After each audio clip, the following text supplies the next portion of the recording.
Hi guys, I'm ExactChaos and welcome back to another episode of Workers and Resources Soviet Republic. And to be very honest with you, this is going to be our last episode. I'm not going to get us to the 250,000 mark. I did kind of put the graphics down a little bit more. But anyway, the reason is not necessarily because we can't get there. The reason is more because the new update has come out. So the Crime and Justice update has released on the experimental branch, I believe.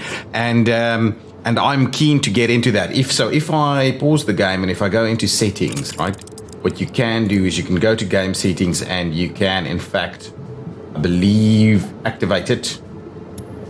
Ooh, they say you can activate it, but I'm not going to activate it in this one because I also understand that it's quite a different update to usual. So the kind of game mechanics that will come out of that one includes some significant issues with productivity, if there's crime and if happiness isn't a certain level, and you need to be able to properly manage that or you will go into a slow death spiral is what I believe. So I need to test that out a little bit, understand it a little bit more before I just kind of randomly launch it into our current game. We don't have any of the facilities really we need to be able to properly manage that.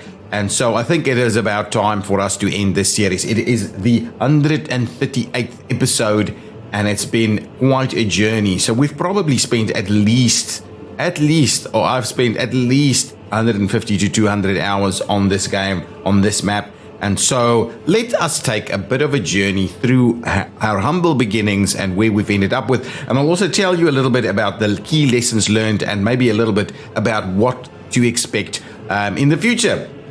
So, as we look into this, so this is the town of Morgan Valley next to Checkpoint Dandelion over here. And this is where we started. This was our little starter town. We kind of purchased all of this to be, and at this stage we were still kind of going to do the Cosmonaut Challenge and build everything ourselves. And I think we, for a very long time, did build everything ourselves. So anyway, this is the little Morgan Valley over here. It was our first little town and our first construction industry right next door to it. We also learned hard lessons over here with regards to heating and pollution.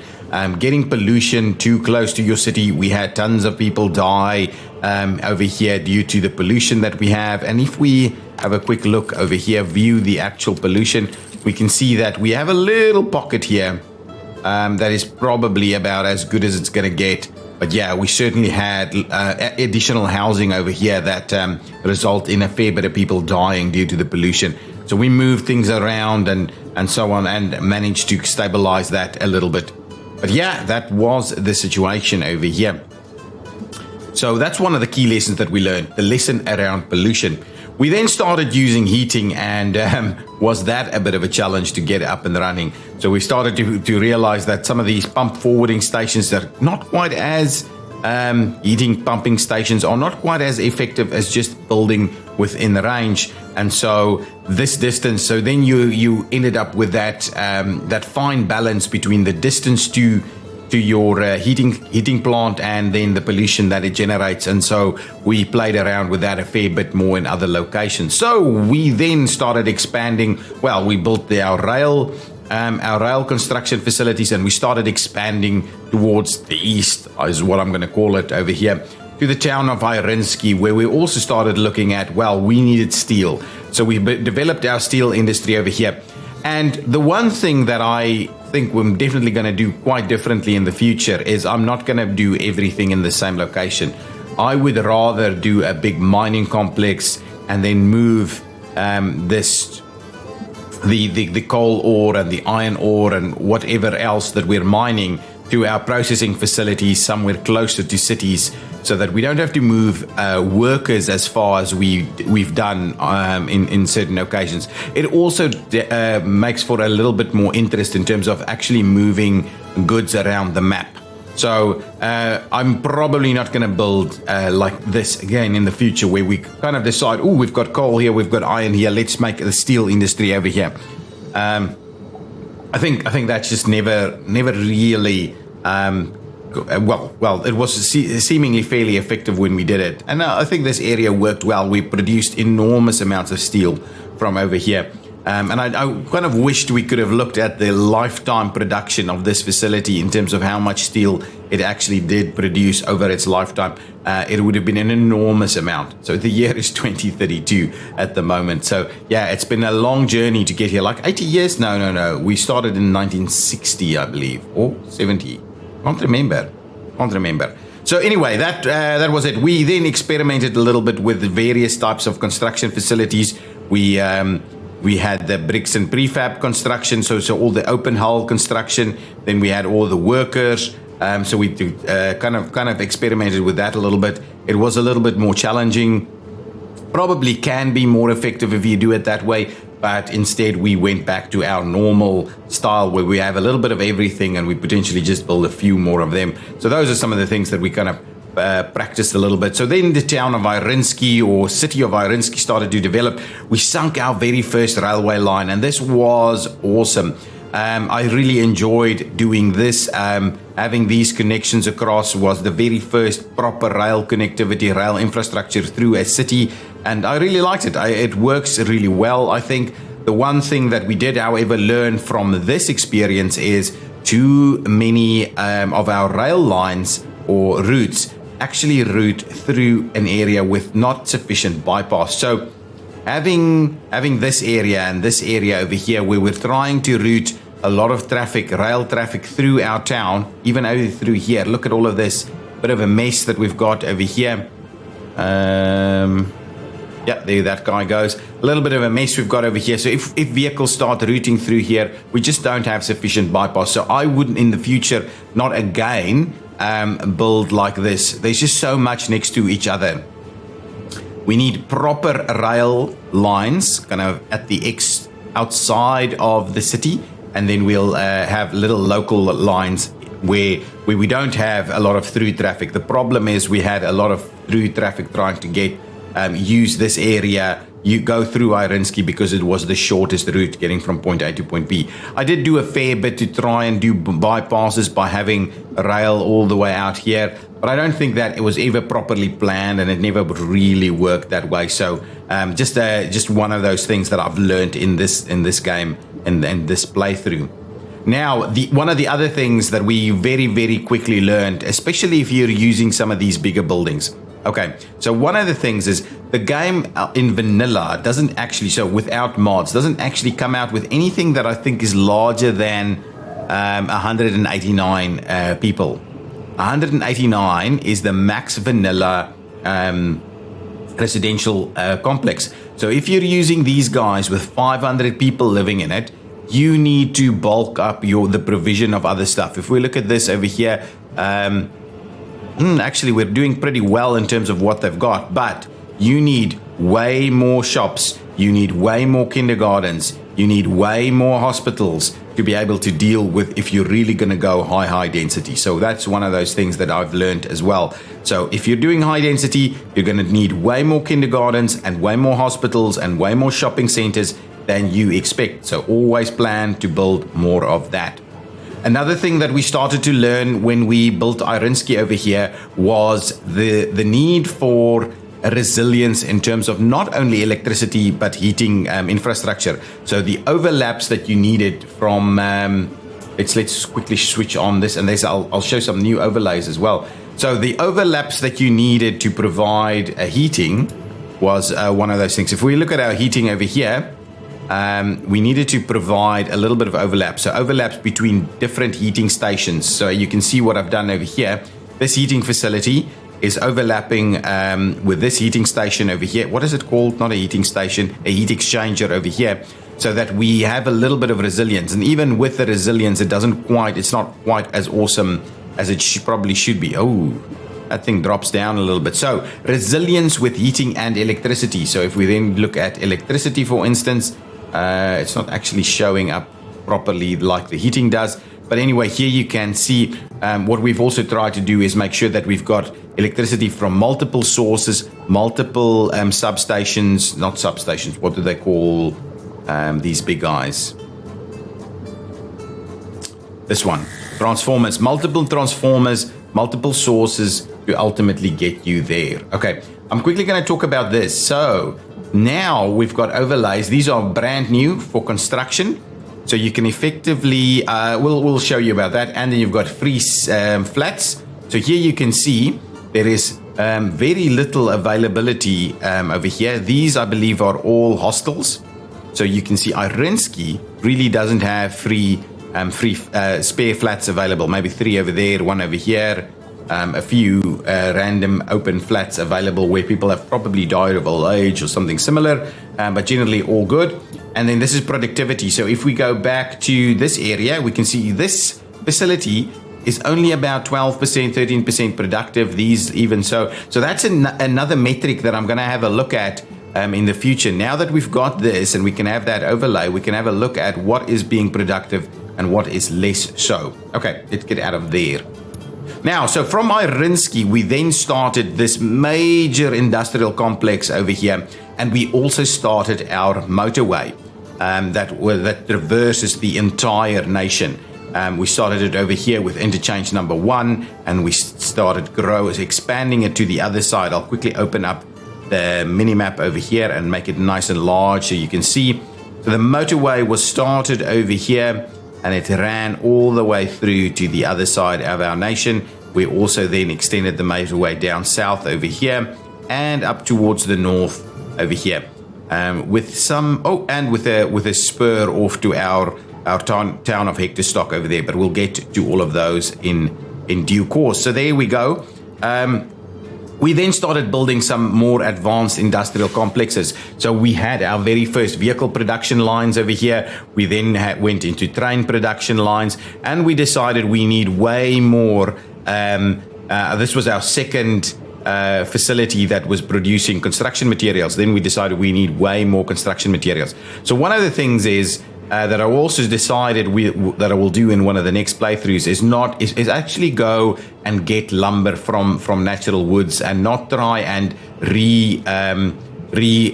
sow woodlands or trees in this area over and over and over again. So that's something that I might play a little bit differently. We might resow in areas, external areas. So where we potentially go out to the big woodlands, we might resow it over there so that facility remains used. But we'll not put it in the middle of stuff. We'll actually transport the goods. I think that's one of the things that I wanted to do.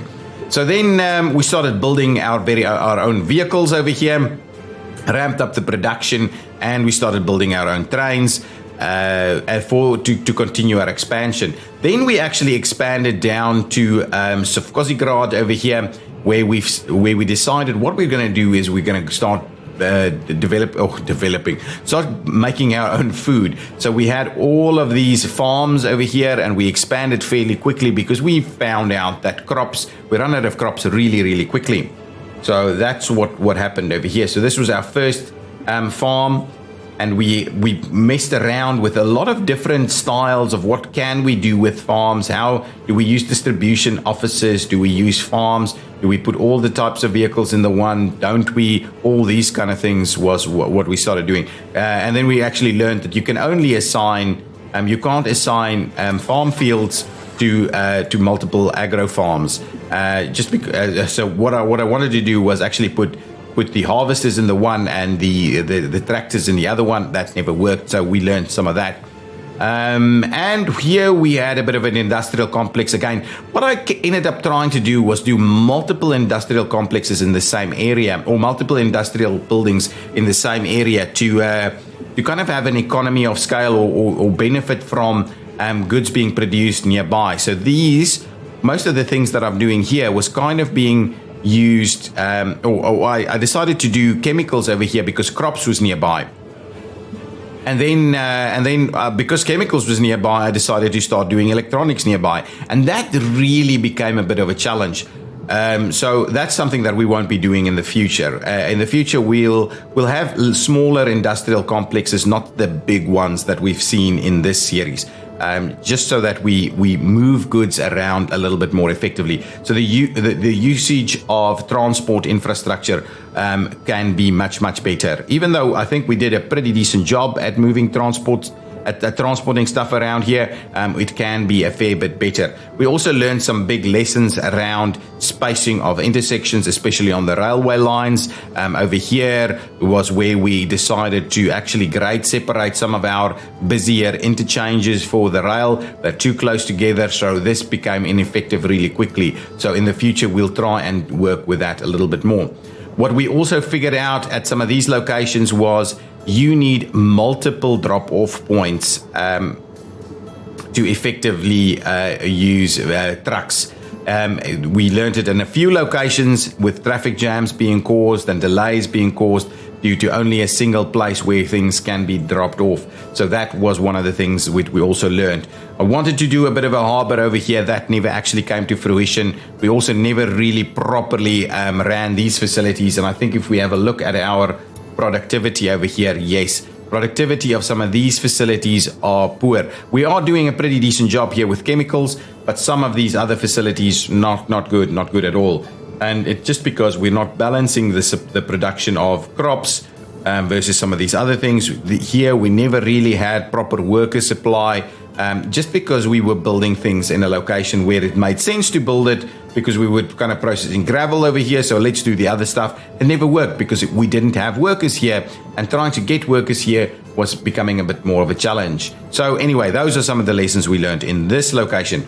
Now, then we actually decided, well, let's expand again. Let's get a new city. And we decided this time we're going to do proper urban planning. And so the town of Durbansk over here had a completely different style. It had a fairly different block structure, with lots more kind of pedestrian paths and not as many roads. And this worked really well. We ran out of clothing here at some stage, and we had a lot of people escape because of it.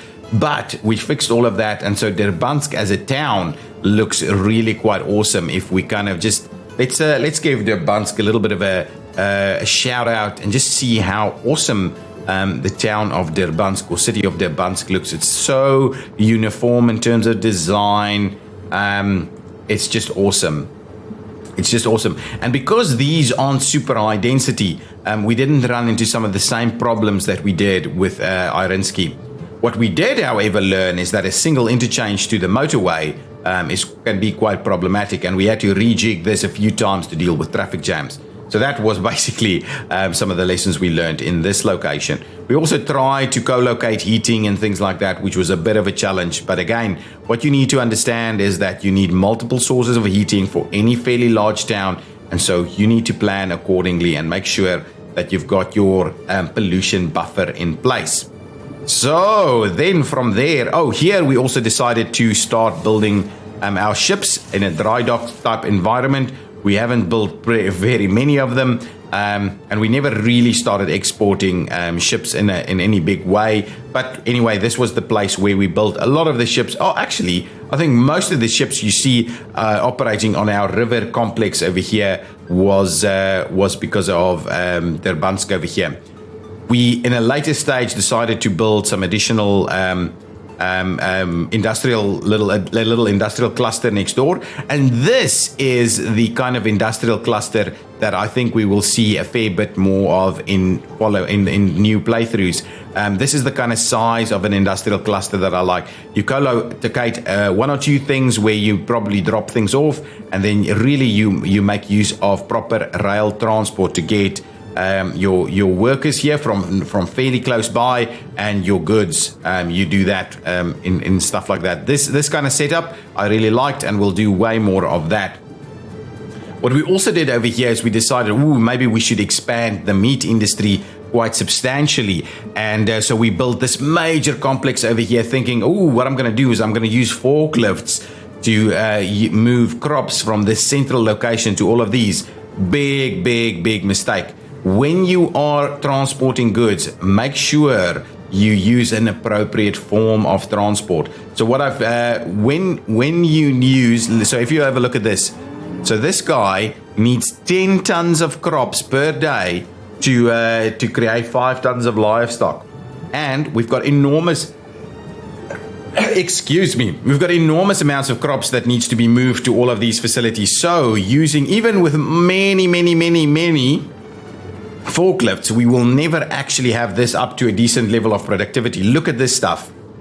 And we've supplemented with some additional trucks. So this distribution facility over here is moving a lot of the crops around. So that's been a big challenge. And again, what you see is you need multiple places to pick up and drop off. This is not doing the thing. Even though we had 2 locations of connectivity with this, it just doesn't work that way. So forklifts, so use the appropriate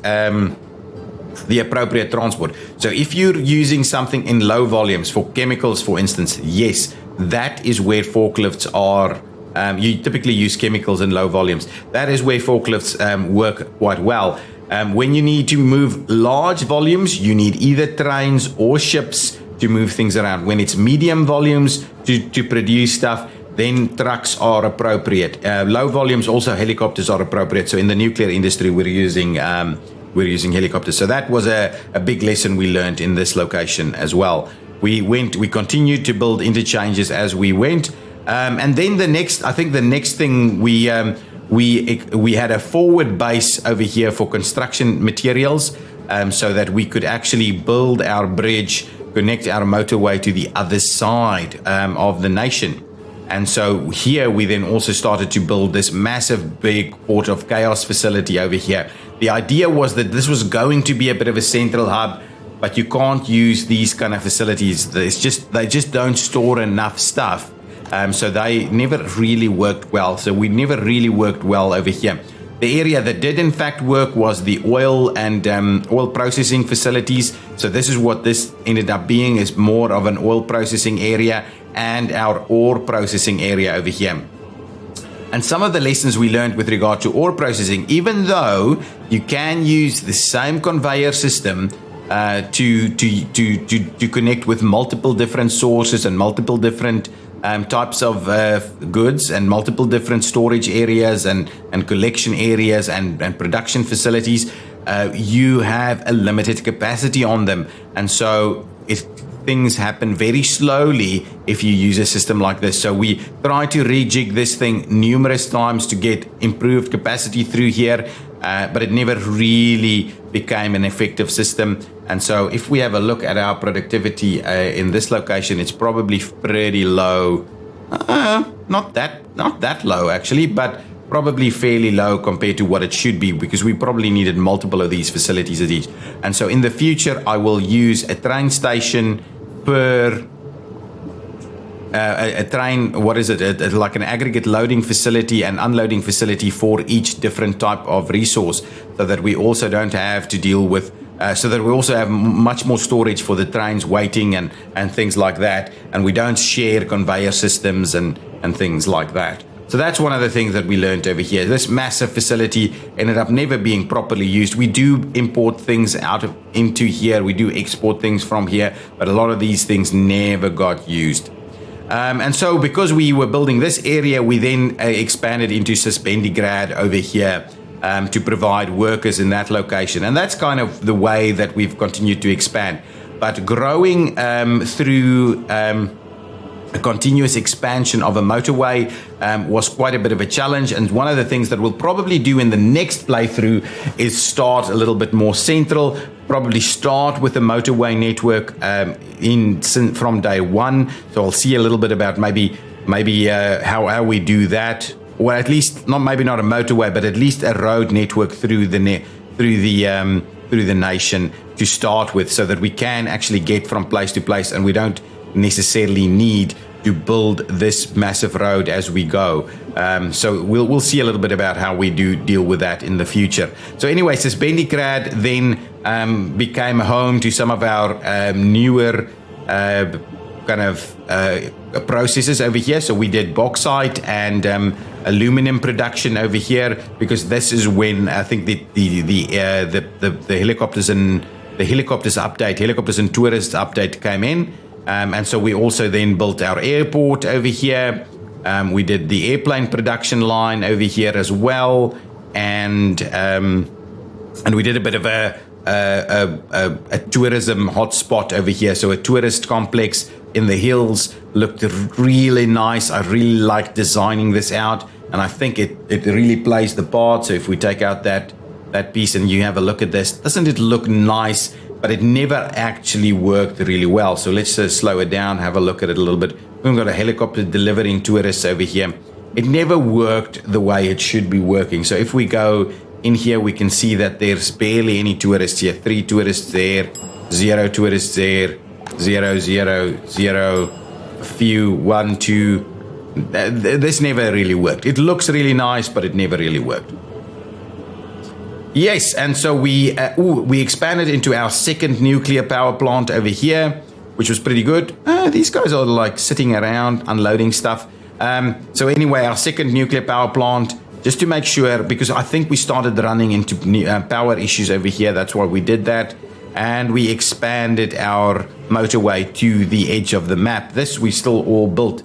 We also built some major tunnels through here. This tunnel, I don't ever know if it really did itself any justice in terms of how long it took us to build it, and we haven't really used it properly. But from this massive cloverleaf interchange, we then expanded to the south. We again did a forward base for of construction material operations, and we expanded to the south over here, where we decided to build a super city of Ultimagrad in here to the south of the nation. We also said, food is becoming a problem, and so in order for us to be a little bit more self-sustainable, we needed way more crops, and so we laid out enormous amounts of farmland over here, and this still never met the target. We still needed to import huge amounts of crops even with all of this. So crops is one of those that you really, if you're wanting to be self-sustaining with regards to crops, you need to put at least half of your nation under crop fields, I believe.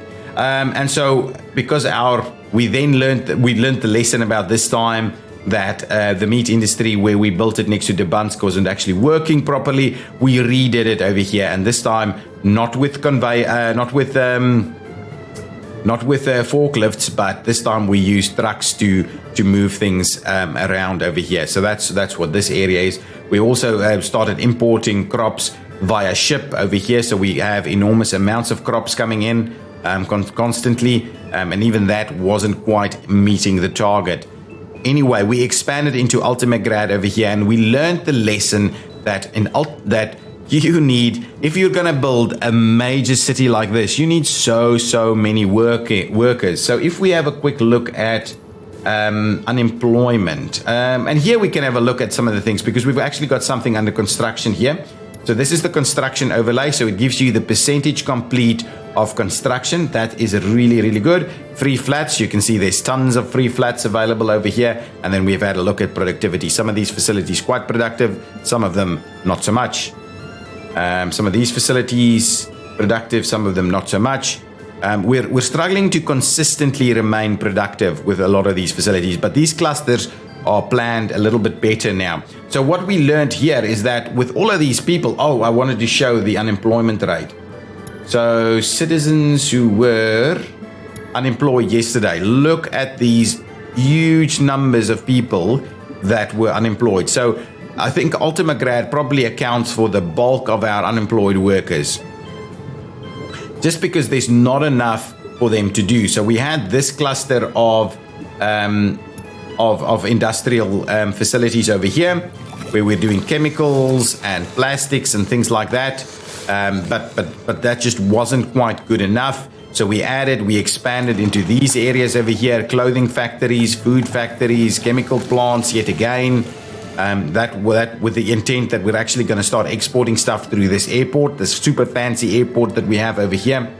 That never actually came to fruition, but these clusters were working quite well, I believe. So that's something that we're continuously going to do in the future, is have little industrial clusters around our cities, and we're probably never ever going to go high density like this again. We might have fairly substantial cities, but I think Ultimagrad over here could probably be 3 or 4 different cities across the map, and be way more efficient than having an enormous city like this.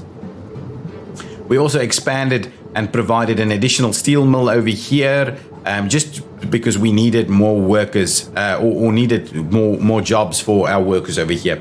Not that unemployment is a big concern, though we may see it. We'll have a look in the new update to see if that made any real difference. And so with Ultima Grad, we then decided what we'll do is now, I'll open up the map just one more time. So now we had this area pretty well utilized. We expanded into this quadrant of the map. This is Banished, and then we decided, let's do this lower quadrant over here. And so the only thing we had left was the northwest quadrant, and we decided to build the town of Hectorstock, or the city of Hectorstock. So let's quickly make our way over that way. I'll quickly get out of this. We'll take the route via the motorway. So we drive up via the motorway, get to our cloverleaf, take a left, cross the Pedonian Bridge, go to our 3-level interchange over here, and then towards the north where we cross the bridge over here, enormous bridge again, and we continue the journey all the way to Hectorstock. So in Hectorstock, I think the layout for Hectorstock is absolutely amazing. This is the kind of layout that I'm going to do in the future. We're going to do a well-planned arterial network with some local roads and access to the various facilities off of local roads. We're going to try and separate the rail connection from the road connections, and they'll have various or few interaction points. Even this area in the middle over here probably needs to be much bigger with less intersections for the rail. But other than that, it actually works pretty well. So this kind of layout, strategic layout, with the super blocks, and with the super block, I mean it's that thing between the arterial networks. This is a super block, that's a super block. I think works really well, these big super blocks, and so you use them for various things at various areas. I think that is effectively a good way of doing it. And we'll also go use mining complexes like this into facilities where we pick up the ore that is being produced. And again, a single facility per product, so that we don't have inefficiencies in that regard. That's really what we're going to do. One of the other things that we learned, I'm quickly going to go back to Ultima Grad. Okay. Well, so one of the things we've learned, and I didn't actually apply it properly over here, is that we need multiple connections. So let me quickly go back to Ultima Grad and show you. Traffic jams was a real issue in Ultima Grad because we had a single connection into this area over here. And because when construction was booming, a lot of their construction goods was being picked up over in this location, and then the in and out of vehicles was a big challenge. So we started using one-way systems. We added additional bridges. We started using more one-ways. Roundabouts was an absolute disaster, didn't really work. So really we need to plan out super blocks with much better, more strategic arterials, with multiple connections to all of our industrial clusters. That's one of those lessons that we learned in this area. Just going back to Ultima Grad, Hectorstock over here. That's something we didn't properly apply right here, even though it's not as bad.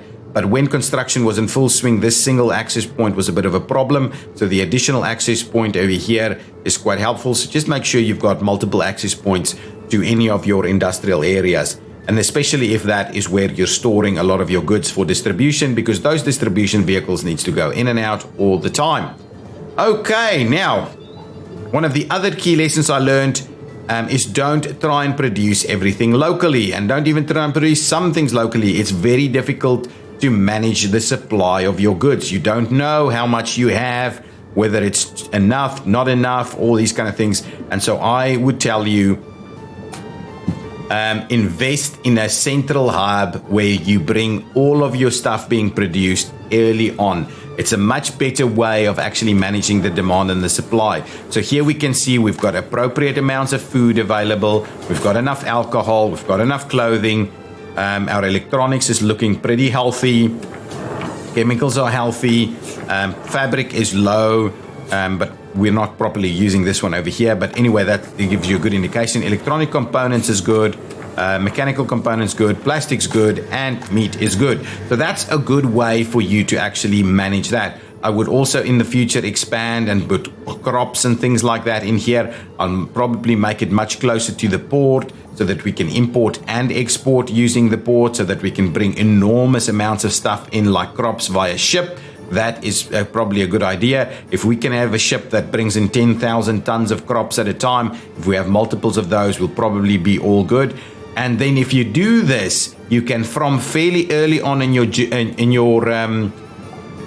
your nation start to properly export goods. So this was a good way for us to manage an overflow. If we started getting an overflow at the central hub and we're not using all of our stuff, it spills on over, it gets containerized over here, and then it gets exported to our neighbors. And so this, if we had this thing fairly early on in our journey, we would have probably had way more money. Not that we're struggling with money now, but we probably never would have struggled, or we would have had early on not struggled as much with cash. This kind of city, this size of city where everything is effectively within walking distance, where we have a few high density buildings and the rest are much more manageable lower density buildings, is a much more effective way of actually doing things. So if we have a look at this location over here, I believe we have that's a university. Where is our town hall? We should have a town hall somewhere over here. Here it is. So if we have a look at this, you can see the actual population is pretty low over here. Not that it has the entire area, I believe, selected. So if I quickly find Geigergrad, you can see it's kind of split halfway. So we'll probably have about 3,000 people living here. The other half is living in Central Hub. And I think that's a manageable. So they all use a single shopping center, and there's a lot of the facilities that they share. So that would be one of my tips, is to use these kind of size cities over here. 3,000 people in a city kind of thing, accessible with a single source of a lot of the various things that you need. Quite manageable. A single heating plant is actually doing what we need over here. So something like this is actually quite good. Okay, and I think that was about it. We're using water transport, but though I might use a fair bit more of that in the future, especially the higher volume goods. And yes, we try to also make our nation quite pretty and something to be proud of all the way through, with monuments such as this and various other things. Look at this. We were proud of our infrastructure, and so we made that. Oh, and helicopter construction is an absolute must if you're trying to construct over longer distances. So in our future playthroughs, we'll probably start off with a helicopter construction office, buy a few helicopters, just to make sure that we can, in fact, construct over longer distances. The problem you had with normal construction offices is even though maybe they would search up to about 3,000 meters and nothing more, you get to a point where you can't actually. So IC4 construction, I think we could only about assign construction up to about this point. So you cannot construct very far.